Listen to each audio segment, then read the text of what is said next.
तो 85% की आवाज समाज के कानों तक जाएगी, तब कहीं हमारी बात आगे तक पहुंच पाएगी। सही बोल रहे हैं, गलत बोल रहे हैं? सही बात है। तो फिर से एक बार अस्सलाम वालेकुम। चलिए, बहुत शुक्रिया। हमारे मंच ऑल इंडिया पासमानदा मुस्लिम महाज के आज इस अहम बैठक में हमारे बीच में जनाब परवेज हनीफ साहब, शारिक अदीब अंसारी साहब, हाजी ताहिर हुसैन साहब, हमारे यूनुस साहब, अहमद साहब, फातिमा खातून, हमारे मारूफ साहब, अफजल अंसारी साहब, शमीम साहब, तौकीर साहब, अबू सईद साहब, सिराज साहब, आसिफ इलाही साहब, फैज साहब, हमारे उत्तर प्रदेश राज्य हज कमेटी के सदस्य शाहीन अंसारी साहब, जुनैद अंसारी साहब, जितने भी यहाँ पे प्रदेश भर से और अलग अलग जगहों से तमाम जो लोग आए हैं, मैं सबका इस्तेमाल करता हूँ। आज एक बहुत अहम बैठक पे, एक अहम मुद्दे पे बातचीत करने हम सब यहाँ इकट्ठा हुए हैं। ये मुद्दा ऐसा है, ये टॉपिक ऐसा है जो केवल पासमानदा समाज की तरक्की के लिए नहीं जरूरी है। मुझे लगता है कि अगर हम समाज की तरक्की की बात करते हैं तो बिना पासमानदा समाज के तरक्की को किए हम अपने समाज को आगे नहीं ले जा सकते। मेरा ये मानना है बिल्कुल कि अगर सरकार ये कहती है, माननीय मोदी जी ये कहते हैं कि हमको भारत को 2047 में विकसित बनाना है, तो आज की सरकार ये जानती है कि बिना ये 85% की हिस्सेदारी को साथ लेके आए, बिना इस 85% की हिस्सेदारी को आगे बढ़ाए, बिना इस 85% की जरूरतों को पूरा किए हम अपने भारत को विकसित नहीं कर सकते। ये सोच हमारे प्रदेश के और केंद्र के नेतृत्व की है। इसी वजह से मुझे लगता है कि आपके बीच के एक नौजवान को, आपके साथी दानिश आजाद अंसारी को, पासमानदा समाज के एक बेटे को उत्तर प्रदेश जैसे सूबे का मंत्री बना के कौम की खिदमत करने का एक मौका हमारी केंद्र की और प्रदेश की सरकार ने दिया। देखिए, मैं बार बार कहता हूं, मैं बार बार ये कहता हूं कि ये जो हमारी लड़ाई है, मैं इसको एक लड़ाई मानता हूं। ये लड़ाई किसी समाज के, किसी सरकार के खिलाफ नहीं है,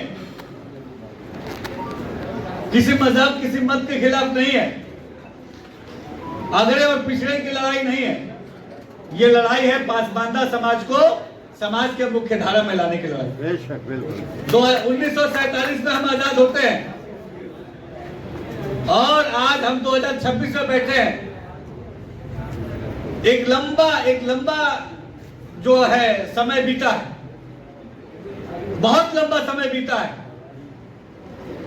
और मुझे कहते हुए कहीं कोई गुरेज नहीं कि जो बीती जो सरकारें रही, उन्होंने कहीं ना कहीं हमारे तरक्की के बारे में ईमानदारी से नहीं सोचा। उन्होंने कहीं ना कहीं हमारे तालीम के बारे में नहीं सोचा, हमारे रोजगार के बारे में नहीं सोचा। अगर उन्होंने हमारे रोजगार, तालीम के बारे में सोचा होता तो आज पासमानदा समाज कहीं और खड़ा होता। लेकिन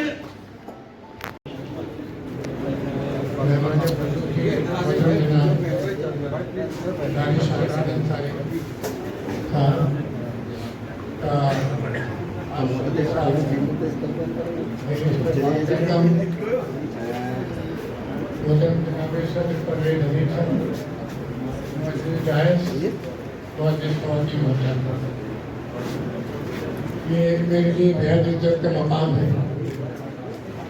कि इस पुरस्कार जलसे में मुझे शामिल होने का मौका दिया गया। मैं इसके लिए परवेज हनीफ साहब, यूनुस अंसारी साहब कहना चाहता हूँ और उन्हें मुबारकबाद देता हूँ कि बहुत से तरीक़ेकार और सोच विचार रखने वाले लोग इस तकरीब में शामिल हुए हैं और उनके बातें सुनने का मुझे मौका मिला। सरकारी आंकड़ों के हिसाब से जो 2020-22 तक करे, अगर कोई हुकूमत किसी को उनके हुकूक को दबाए रखे, उनका हक और अधिकार करोगे और हक पर जमे रहोगे तो आने वाला वक्त आपका भी बेहतरीन होगा। अल्लाह ताला इंसाफ करता है, अल्लाह ताला मदद करता है और अल्लाह ताला आपको भी हुक्मरान बना सकता है। और हाज़रीन किराम, मैंने एक नबी करीम सल्लल्लाहु अलैहि वसल्लम की हदीस पढ़ी है, उस हदीस का बस तर्जुमा करना है। अल्लाह के रसूल ने फरमाया यदल्लाहु इलल जमाअता औ कमा क़ाल अलैहिस्सलातु तस्लीम। अल्लाह के रसूल फरमाते हैं कि यदल्लाहु इलल जमाअता, कि तुम उस जमात में शामिल हो जाओ, उस संगठन में शामिल हो जाओ, उस संगठन उस मंच में शामिल हो जाओ जो जमात जो संगठन तुम्हारी हक की बात करती हो, तुम्हारी अधिकार की बात करती हो, तुम्हारी इंसाफ की बात करती हो।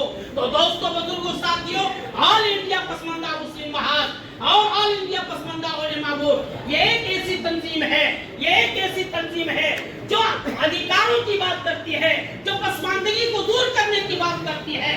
दोस्तों, बुजुर्गों, साथियों, जरा आप सोचिए कि इस हिंदुस्तान को आजादी मिले 79 साल गुजर चुका, मगर इन 79 साल दौर में, इस 79 साल लंबे अंतराल में कितनी हुकूमत नहीं दिया गया।